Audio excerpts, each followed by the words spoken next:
Johnny Dollar. Earl Poorman, Johnny, down here in Sarasota. Earl, so how's the insurance business down in Florida these days, to say nothing of the fishing? Well, why don't you come down here and find out for yourself? But now listen. I'm listening. You remember how my home is situated out here on St. Armand's Key? Well, sure, I ought to. I've been there often enough. It's near the end of a long bayou that comes in from Sarasota Bay. Yeah, and the bayou is lined with expensive homes, private docks, and it's full of mullets, sea trout, sheepshead, flounder. So what about it? Johnny, what would you think if I told you I'd sold a man $50,000 worth of straight life insurance? Well, I think you were just doing your normal... Huh? Did you call to talk fishing or business? Listen, will you? Okay. What would I think if you sold a man a $50,000 policy? And? And then, 3 days later, just this morning, as a matter of fact, found his body floating under my dock. Oh. Okay, Earl. I think I'd better grab the first plane I can. That's what I think. And not to go fishing.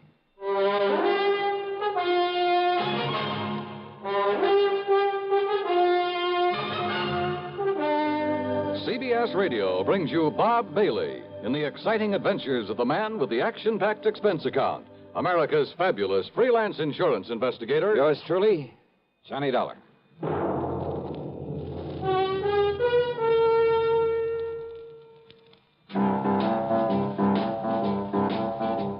Talk about best-selling records. Here's a familiar tune about America's best-selling filter cigarette, Winston.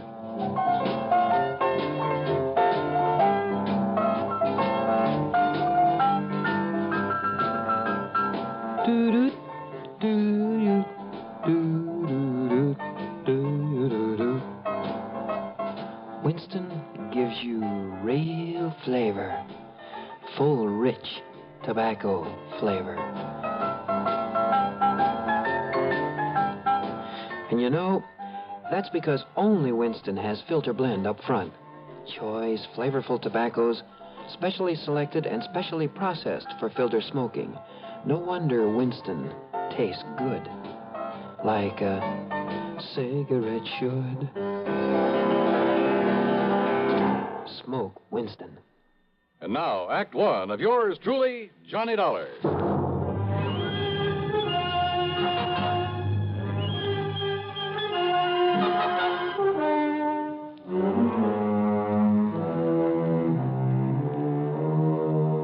Expense account submitted by Special Investigator Johnny Dollar to the Tri-State Life and Casualty Insurance Company, Sarasota office. Following is an account of expenses incurred during my investigation of the Bayou body matter.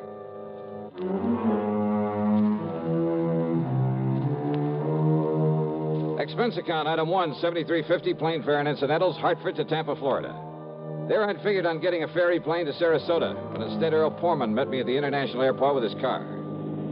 Oh, Johnny, I'm glad you got down here so quickly. You realize I only phoned you about 5 hours ago? Yeah, Earl, I just finished my breakfast. Matter of fact, I called you before I even contacted the police. Then you probably aren't sure whether it was natural death or suicide or what, huh? We'll find out what the police have found out when we get to Sarasota. You ask me, though, I think the old man simply went out on his dock this morning, had a heart attack, keeled over, and by the time he floated down to my place, he was dead. Who was he? Well, his name, Johnny, is Ralph P. Carter.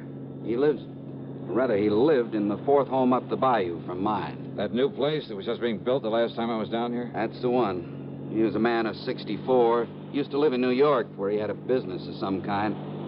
But he had some heart trouble, so he quit and came down here to live and take it easy. Pretty well to do? Considering the house he put up, the way he and his wife lived, I'd say he was loaded. Matter of fact, I happen to know he was. Fancy car, private dock, Has nice a speedboat. wife, you say? Yes. Uh-huh. How old is she, Earl? About 50. You know what I was thinking, of course. What? Oh, if he'd been married to some much younger gal and having money and some insurance, but you know. Huh? You were thinking his wife had knocked him over to collect on this policy I sold him? Such things have happened, Earl. Well, it didn't this time for several reasons. One. He already owned a couple of other policies issued by some company up north, big ones, totaling over $200,000. 2, both he and his wife have so much in blue chip stock, so much in the bank that, well, that $200,000 won't mean a thing to her. Funny, then, that he should buy $50,000 more from you. Third, Carter's wife never knew about this policy I sold him. Oh? No. Nor is she named as beneficiary of it. Who is? Hold your hat, Johnny. This is right out of the pulp magazines. What do you mean? The beneficiary happens to be a former stripper. Stripper? You mean from burlesque? That's exactly what I mean. Her name is Mitzi Taylor. She lives up in New York. I see. You know the connection, Earl? Well, from what he told me when he bought the policy, well, I guess he'd known her pretty well in the old days, before he and his present wife got married. They were only married about 3 years ago, incidentally. Incidentally, huh?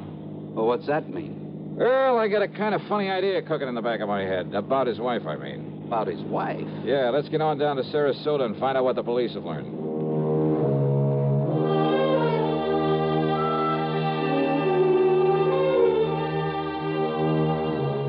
The police hadn't wasted any time. After recovering the body from the bayou, they'd immediately turned it over to the coroner, Dr. Phillips. Sergeant Edwards, who was in charge of the case, made us cool our heels until the coroner could finish his preliminary examinations. But why an autopsy, Sergeant? You mean you suspect foul play, something like that? He was alone. He was unattended when he died, Mr. Pullman. That means an autopsy is mandatory. Oh. Hey, tell me this, Sergeant. Do you yourself have any reason to be suspicious of how Mr. Carter may have died? You don't mind, sir. I'd rather wait until Dr. Phillips is through before we talk about it. Which means you did find something suspicious. I didn't say that, sir. Well, you might just as well have. Did you talk to Mrs. Carter? No, sir. What? It happens she isn't home. Then she doesn't know her husband is dead? Looks that way, doesn't it? Oh, come on. Now, wait a minute. Sergeant, that's a pretty evasive answer. Truth is, Mr. Dollar, it was meant to be. Oh, great, great. Then I can expect a lot of cooperation from this department. All we can possibly give you, sir. When we find out what we have to go on. Yeah. Earl, do you know if Carter had a regular physician? Yeah, Dr. Theo Foote, Johnny. We've checked with him, Mr. Dollar. And? Mr. Carter's heart condition was such that he was ready to go at any moment, and without warning. What if you're suspicious of something else? Have I given you any real reason to be suspicious? Now, look, Sergeant, let's not be... Dr. Phillips. Johnny Dollar. Hiya, Doc. I might have known you'd be called in on this, Johnny. You certainly got down here in a hurry. Mr. Pullman. Hello, Coroner. Did you find out anything, Doctor? You were right, Sergeant. I've got a lot more work to do, of course, before making out my report on this case, but there's no question about it. Mr. Carter died neither from a heart attack nor from drowning. Oh? What did kill him, Doc? He was struck so hard at the base of the skull that death must have been instantaneous. Murder, Johnny. And without question, the murder weapon was the wrought iron poker that you found there in his home. No reason for suspicion, Sergeant? Thanks, Doctor. I'll get out an APB on Mrs. Carter right away. I think you'd better. And, Mr. Dollar, I'm afraid you'll just have to wait around until we pick her up. You, want to bet on that?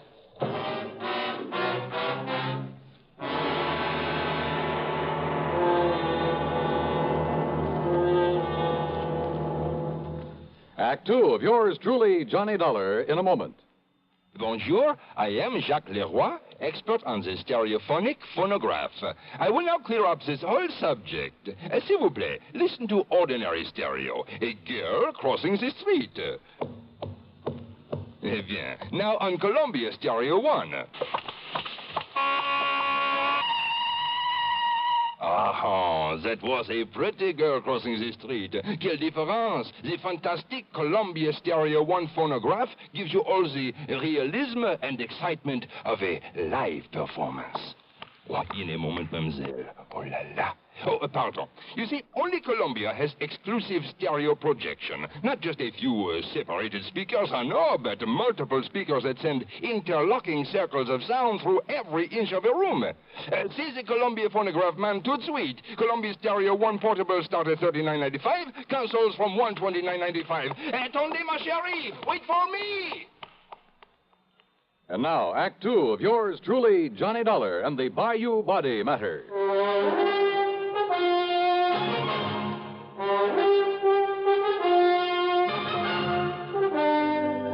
The machinery is in operation, Mr. Dollar, and as soon as we get any word as to the whereabouts of Mrs. Carter, we'll let you know. Yeah, thanks a lot.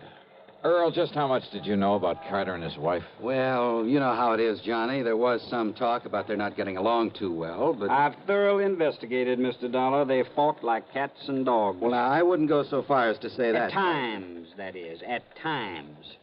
According to the people next door, they had quite an argument just last night. Oh?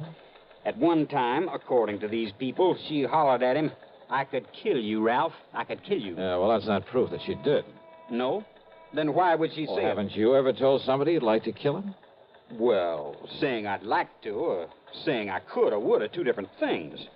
And look here, sir. If she didn't do it, then why would she hightail it out of town early this morning? All those neighbors reported that she did? Yes, sir. She drove away from their place at approximately the same time as the coroner says he was killed. Well, let's face it, Johnny. The sergeant must be right. She must have done it. No question about it, Mr. Dollar. But why? What could her motive have been? Who knows? Could have been most anything.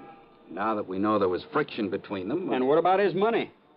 She stands to be worth an awful lot with him out of the way. And don't you forget for 1 minute, she's much younger than he was. Not only that, but she's a nice, healthy, attractive woman, too. And he, with his heart condition, well, he was probably just a millstone around her neck. Makes sense, Johnny. Sure it does. Did you or the coroner find any fingerprints on that poker that was used on him? No, sir. But there was some lint from a pair of cotton gloves on it. All right, then. Johnny, All right. I've seen Mrs. Carter many times. She prides herself on her dress. She can afford to. And I've never seen her outside that house without a hat and without a pair of gloves. And, of course, a lot of people wear gloves when they drive a car. Okay. Now, don't you worry, Mr. Dollar. The APB is out, and every highway north of Bradenton, south of Venice, and east of Arcadia is being watched for her. When we get her, I'll let you know. Yeah, you do that. Come on, Earl, let's have some lunch. Sure. Nothing more we can do here. Reach you at Mr. Pullman's house, I take it. Don't bank on it, Sergeant. So Earl drove me to his home on St. Armand's Key, and by then I was beginning to wish I'd made the trip to Florida solely for purposes of fishing the blue waters of the Gulf with him. But then, after saying hello to his charming wife and having a drink and a good lunch with them, I walked over to the Carter place, 100 yards or so up the bayou. Much to my surprise, there was no policeman there to keep an eye on things in case Mrs. Carter should return. I was even more surprised to find a side door standing wide open. So, needless to say, I walked in and looked around. One of the first things that caught my eye in a den off the living room was a desk. It was locked, but I managed to pry it open without too much difficulty. And there, among other things, kind of half hidden away in a folder, I found some canceled checks, a whole series of them, written twice a year for a period of over 3 years. They were made out to Mitzi Taylor, the ex-Burley Queen. Pretty sizable checks, too, all for the same amount of money. No wonder he'd kept this desk locked. But during one period of time, well, 3 checks that should have been there were missing.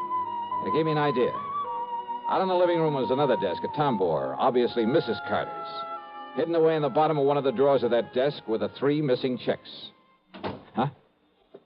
I beg your pardon. Mrs. Carter? That's right. Who are you?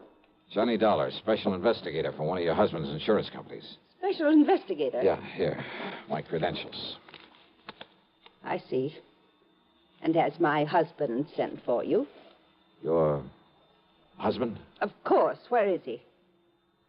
You mind telling me where you've been since early this morning, Mrs. Carter? I don't know why not. I was somewhat upset this morning, and, well, being a woman, I chose to do something a man probably wouldn't understand. I've been at a beauty parlor. Where? Just this side of Bradenton. All right, now, Mrs. And Carter. if this is some kind of inquisition, I had a shampoo, a set, and a manicure. Tell me just one thing. Did you leave this house before or after your husband died? I don't believe Ralph was even up by the time. Ralph, dead. His body was found in the bayou this morning. Or did you know that? Oh, I am shocked, Mr. Dollar. Terribly shocked. I am not sorry. Go on, Mrs. Carter. I married Ralph 3 years ago.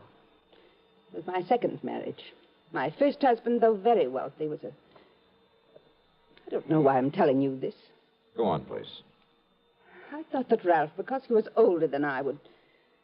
Well, I thought that with my money, he'd be content to settle down to the quiet sort of home life I'd owe...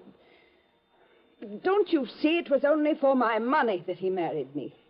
The only woman he ever cared about, whom he continued to support with my money, was a horrible... See, you've been through my desk. Yes. I'd known about her for some time, Mr. Dollar. But yesterday, when I found those checks in his desk...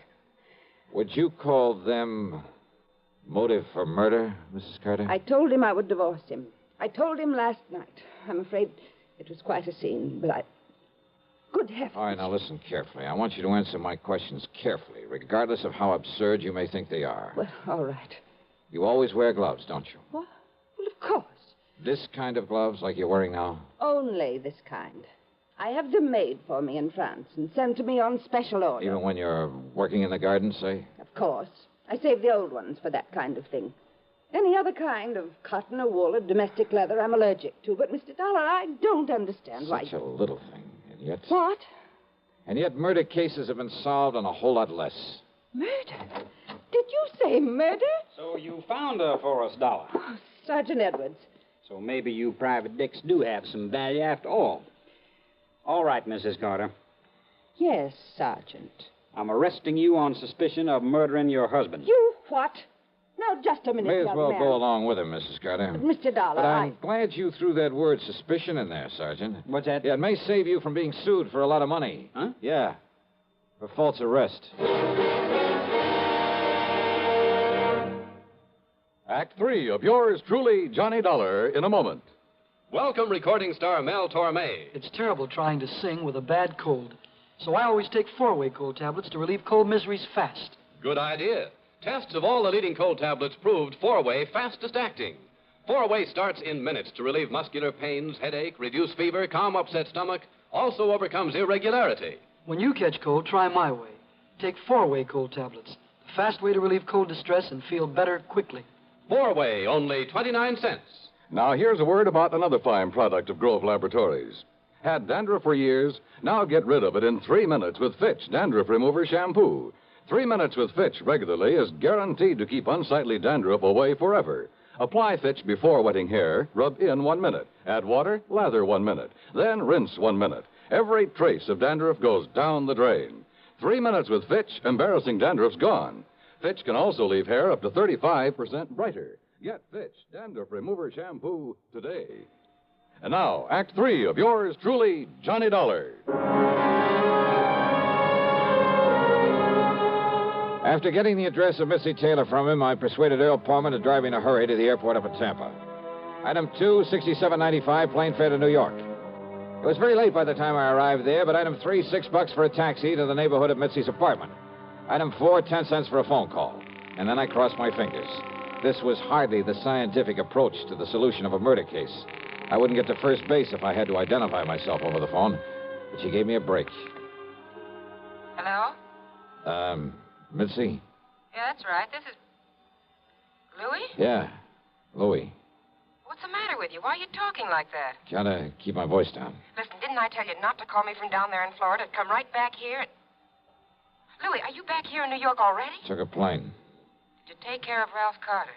Don't worry, baby. It'll be in all the papers. Okay. And come on over here and I'll pay you off. Sure.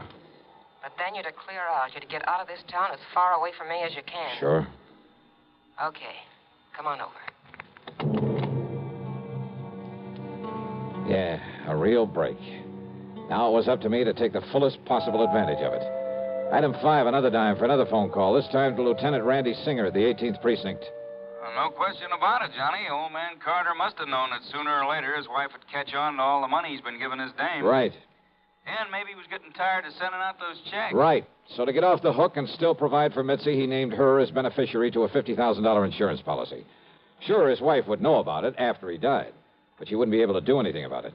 Yeah, but little Mitzi just couldn't wait, huh? Now, look, I don't anticipate any trouble with her, Randy, but if you're going to be around for a while, well, after I've wrapped it all up, I'll call you to come over and make the arrest, huh? Seems to me you have got it all wrapped up. Sit tight, Randy, and I'll call you.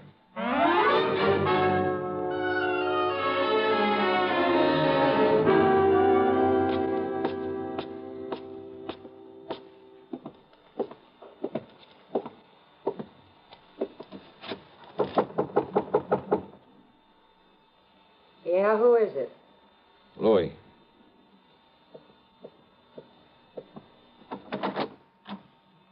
Louis, huh? Do you mind if I come in, Mitzi? Now, who are you? Johnny Dollar, special investigator. Yeah? For who? The company that issued that $50,000 policy you are not going to collect on. You know something, Johnny? That's where you're wrong. Oh, you think so? Did you see Ralph Carter's body floating around in that bayou down there in Florida? I'm afraid I didn't. Well, you should have, Johnny.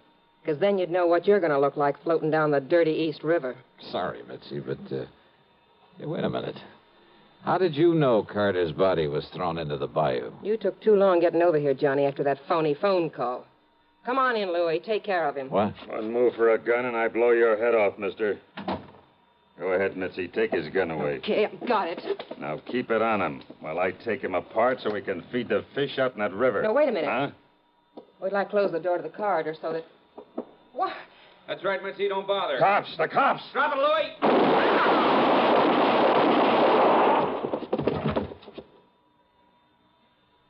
Okay, boys. Take what's left of them out of here. Right, Lieutenant. Maybe you better put some cuffs on the dame. Right. Come on, baby. Hiya, Johnny. Fancy meeting you here. Very funny. And, hey, what happened? I thought you were going to call me back. Oh, stop hamming it up, will you, Randy? But, thanks. Think nothing of it.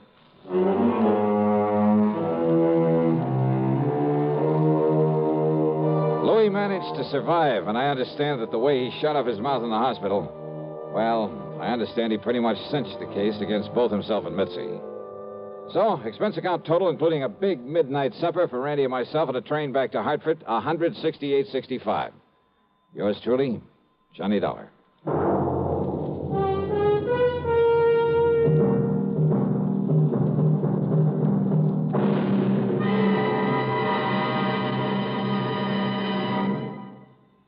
Our star will return in just a moment.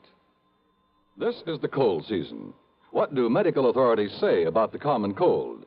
Doctors tell us there is no known drug which will cure a cold. There are effective medications for treating complications, accompanying or following a cold. If you've been taking sensible precautions and still have one cold after another, it's best to see your doctor. And here's more good advice.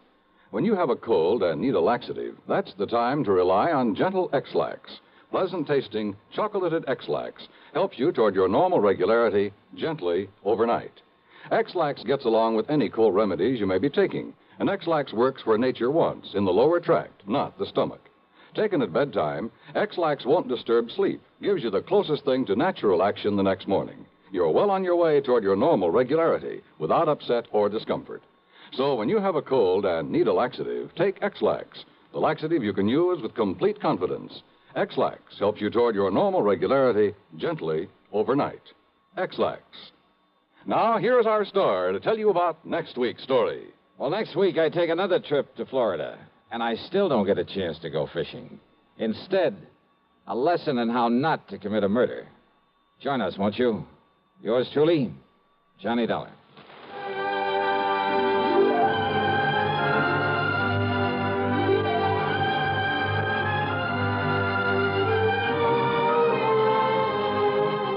Yours truly, Johnny Dollar, starring Bob Bailey, originates in Hollywood and is written, produced, and directed by Jack Johnstone. Heard in our cast were Virginia Gregg, Lillian Bayef, Vic Perrin, Sam Edwards, Barney Phillips, Herb Vigran, and Frank Gerstle. Be sure to join us next week, same time and station, for another exciting story of yours truly, Johnny Dollar. This is Dan Cubberly speaking.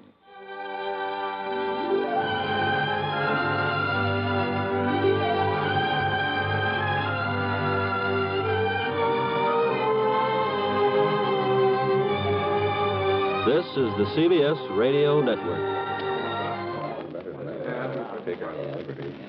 Gentlemen, your attention, please. Now, here's the problem. Your pilot is flying a 400,000-pound, 650-mile-per-hour B-52D Stratofortress. Now, with the weather, wind, and bomb load information provided on your test sheet, I want you to figure your estimated time of arrival at point X on the map, 2,109 miles away. Quite a knotty problem, isn't it?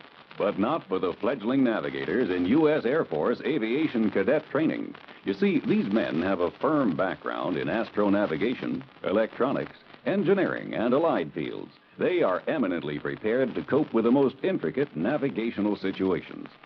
College men between 19 and 26 and a half. Find out today if you can qualify as an Air Force navigator.